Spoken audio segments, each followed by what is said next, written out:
Sixième nuit sainte, celle qui va du 29 au 30 décembre de cette année et de chaque année. La sixième nuit sainte nous parle de la force de l'observance, pas de l'observation, mais de l'observance. Cette capacité, cette nécessité à tenir compte des règles, des principes, des lois divines, qui sont des lois de vie. Les 10 commandements, ce qu'on appelle les 10 commandements, au départ sont appelés les 10 paroles de vie.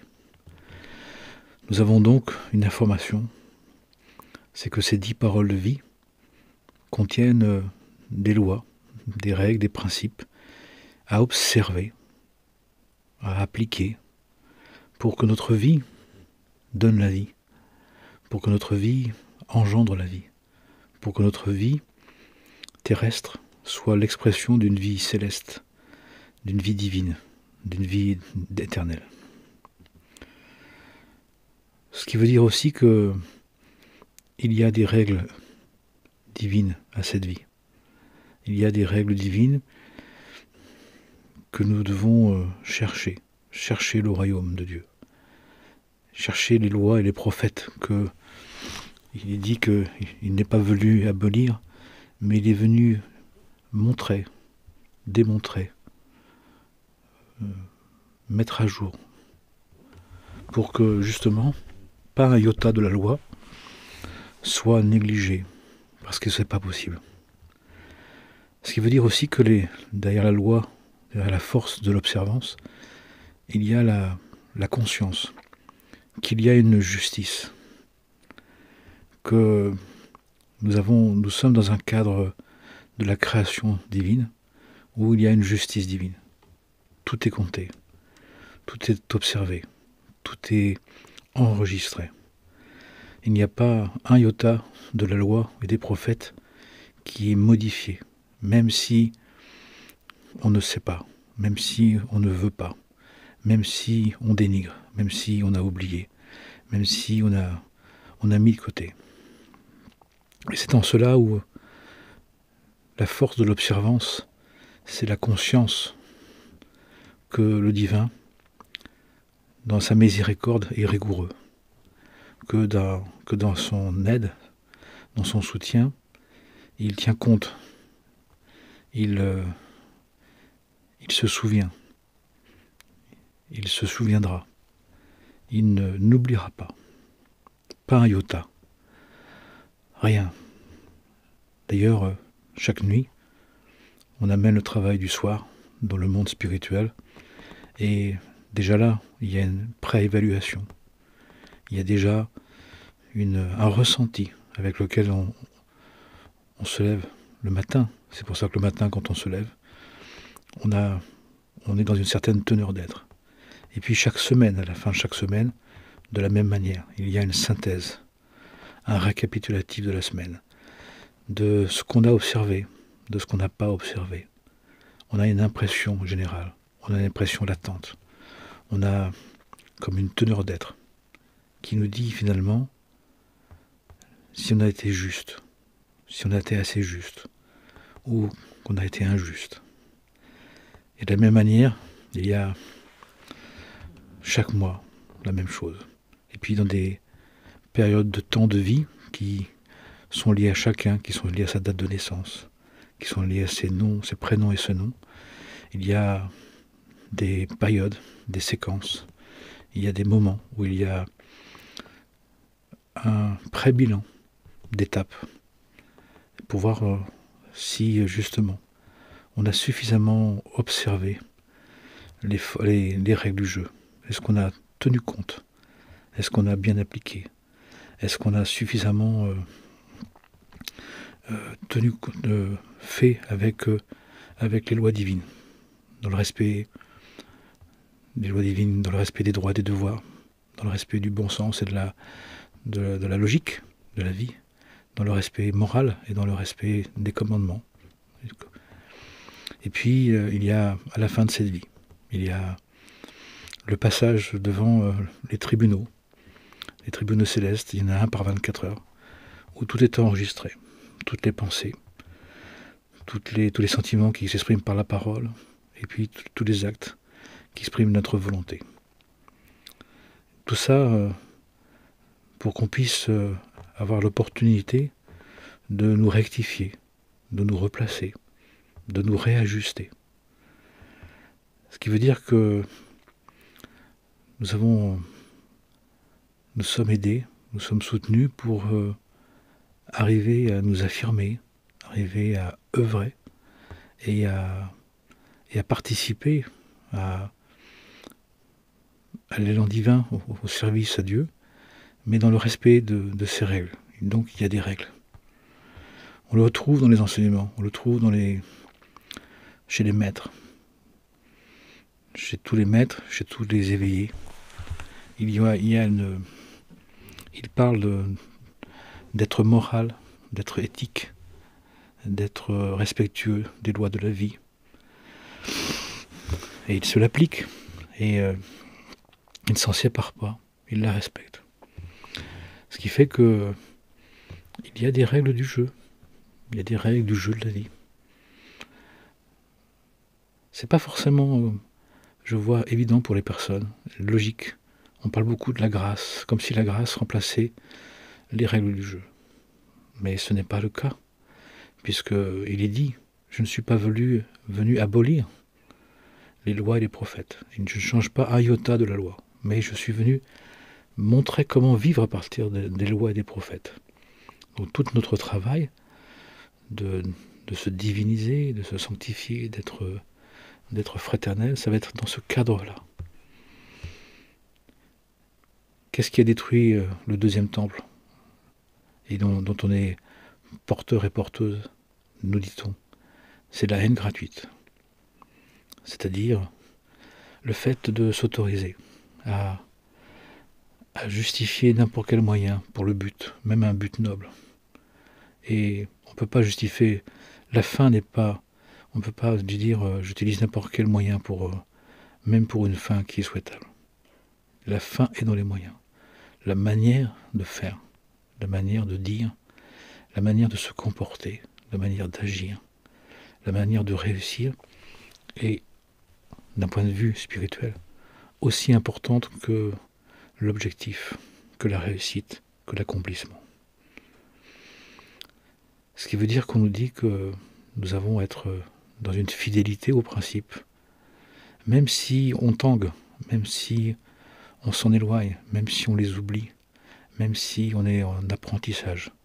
Pour autant, il y a des lois et des principes à observer. Il n'y a rien qui rentre en toi qui peut te souiller. Mais c'est ce qui sort de toi qui montre justement ce qui te souille, c'est-à-dire ceux qui transgressent les lois divines, ceux qui les méprisent, ceux qui les dénigrent, ceux qui les oublient, ceux qui les ont mis à côté, ceux qui ne les connaissent pas suffisamment. Et c'est le sens de l'étude.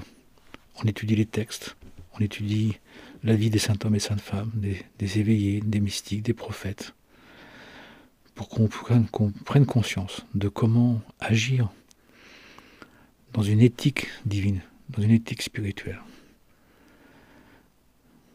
Et on voit bien qu'à partir de là, on doit accepter que de faire doit s'associer avec l'être, que faire, ça doit s'associer avec une morale, avec un bon comportement, avec une bonne manière, une belle manière. Mais en même temps que ça ne peut être qu'une décision personnelle. Ça peut être qu'un choix de ne pas faire n'importe comment ce qu'on doit faire, même de bien. De ne pas s'autoriser à transgresser des lois pour réussir. Bien évidemment, cette éthique qu'on se donne, cette morale qu'on se donne, cet acte chevaleresque qu'on se donne, va nous coûter. on risque de passer à côté d'opportunités, de facilités. Parce que dans ce monde, dès qu'on y met un peu de morale, un peu de respect, un peu de manière, eh bien, ça ne plaît pas toujours. Ça ne convient pas. D'ailleurs, même nous-mêmes, quand quelqu'un nous dit qu'il ne fera pas les choses n'importe comment, il n'acceptera pas n'importe quoi, qu'il y a des choses de possibles ou pas, même si c'est disponible, même si c'est tentant, ça peut nous déranger des fois. Parce que la personne ne veut pas agir seulement dans le cadre mondain, dans le cadre de la personnalité, de l'ego. Elle veut aussi agir en son âme et en conscience.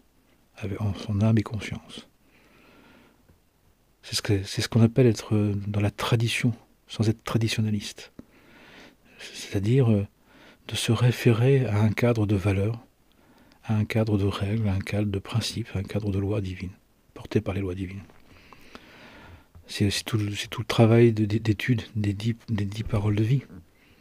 C'est ce qu'on appelle les 10 commandements, mais les 10 paroles de vie. Tu ne profaneras pas le Saint-Nom. Tu ne commettras pas le vol. Tu n'assassineras pas. Etc., etc. Et ça va, et tout ça, c'est dit une loi de vie, engendre tout le reste. Peuvent se décliner, peuvent s'associer pour savoir comment on doit faire. Il y a des très beaux textes sur les lois de la non-médisance, sur la non-calomnie. On a sur le pardon, c'est des lois divines tout ça, sur l'amour du prochain, etc., sur la confiance en Dieu, sur le respect de la vie des autres, sur la liberté. Ce qui fait que la force de l'observance, c'est cette capacité à faire les choses, à vouloir dans le respect des principes. Et ça va loin, parce que l'idée c'est que ça s'inscrive dans tout ce que l'on fait. Nous, de se questionner sur, de se prendre la tête, comme on dit, j'ai envie de quelque chose, mais je vais pas le voler. J'ai envie de faire quelque chose, mais je vais apprendre à demander. J'ai envie de m'affirmer, mais je vais pas le faire sur le dos de l'autre. J'ai envie de posséder quelque chose, mais je vais l'obtenir de manière légale, pas illégale. Bien évidemment, la manière dont on fait les choses ne se voit pas au début.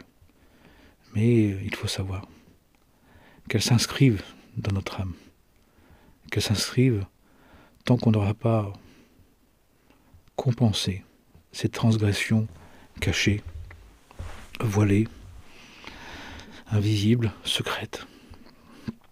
Et même si on le fait, et on l'a tous fait, d'utiliser des mauvais moyens ou des arrangements, d'avoir des arrangements avec la vérité, avec les lois, pour faire quelque chose même de bien, eh bien on en est pour autant comptable. On en est quand même comptable. Alors ça s'inscrit dans le corps de l'être, dans l'âme, et qui fait que, eh bien, à un moment donné, dans cette vie, dans les mondes spirituels, à un moment donné, de toute façon, sur le chemin, ça reviendra, de toute façon. Qui fait que la justice est absolue, la justice divine est absolue. Mais ça peut venir aussi de manière tellement étonnante, tellement incongrue, que le petit manque d'observance peut avoir de grandes conséquences. On ne nous laisse pas tranquilles, on nous ennuie, on nous demande des comptes, alors que l'autre passe à côté. Mais c'est parce qu'il y a déjà un marquage, il y a déjà un historique qui font que, eh bien, nous n'avions pas déjà observé les choses. Bien évidemment, comme ces arrangements, ces transgressions sont cachés, sont voilés, et heureusement, eh bien, on peut penser qu'on peut passer à côté. Combien de personnes pensent ça? Combien de personnes croient ça, veulent se faire croire ça? Que l'injustice, que les transgressions, que les manquements pourront s'effacer. C'est sans doute pour ça, et peut-être pour ça, que certains aiment bien l'idée d'une seule vie, d'un seul passage. Et même si on prend les choses comme ça ne veut pas dire que dans les mondes spirituels, nous n'aurons pas à rendre des comptes. Puisqu'on nous dit que de toute façon, la renaissance au ciel, la naissance de nouveau dans les cieux, la première chose qu'on voit, c'est d'observer toutes les conséquences de ce qu'on a fait, de ce qu'on a pensé, de ce qu'on a dit, de ce qu'on a fait, d'en ressentir, d'en vivre les conséquences, de vivre ce qu'on a fait aux autres, pour justement constater le désordre, le désastre, les transgressions, les conséquences à ce qu'on a fait. Ça veut dire aussi que on va faire le constat et on va devoir ensuite trouver le moyen de réparer. On ne peut pas transgresser les lois divines. On peut croire qu'on les transgresse, on peut croire qu'on peut s'en passer, mais c'est faux. Et d'ailleurs, c'est pour ça que les saints hommes et saintes femmes font très attention. C'est pour ça qu'on dit aussi que plus on aime Dieu, plus on va craindre, parce qu'on va s'apercevoir que ça craint, qu'on n'a pas été nickel, qu'on n'a pas été au droit, qu'on n'a pas été honnête, qu'on n'a pas été clair et net, et qu'on va devoir en répondre. Il y a un très beau film qui s'appelait L'île de Pavel Lomguin, où à la fin on lui dit « Tu n'as pas peur de mourir ?» Il lui dit « Non, j'ai pas peur de mourir, mais j'ai peur de passer devant Dieu. J'ai peur de passer devant mon Seigneur et Maître de la vie, qui va m'aider à accepter tout ce que je n'ai pas fait, tout ce que j'ai transgressé, tout ce que j'ai négligé. Et en même temps, je sais que son amour, heureusement, je sais que son amour va m'aider à compenser ce que j'ai transgressé. Donc c'est inévitable, c'est imparable, c'est à savoir. Ce qui fait aussi que on peut supporter aussi les injustices du monde, mais tout en les regrettant, tout en essayant de faire que ça ne se passe pas. Parce que il n'y a personne qui passera à côté. Les tribunaux divins notent tout. Tout est enregistré. Il n'y a pas que les avions qui ont des boîtes noires. Notre conscience enregistre tout. Et nous aurons à répondre de tout. C'est pour cela que nous avons dans cette vie à vivre suffisamment l'amour de Dieu.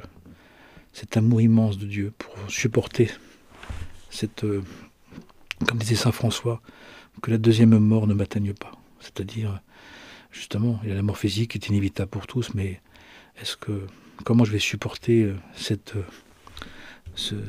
jugement qui va me mettre comme à mort, qui va me mettre à mal? Eh bien, c'est dans la conscience de cet amour infini divin qui va nous permettre de nous confronter à ce qu'on a produit.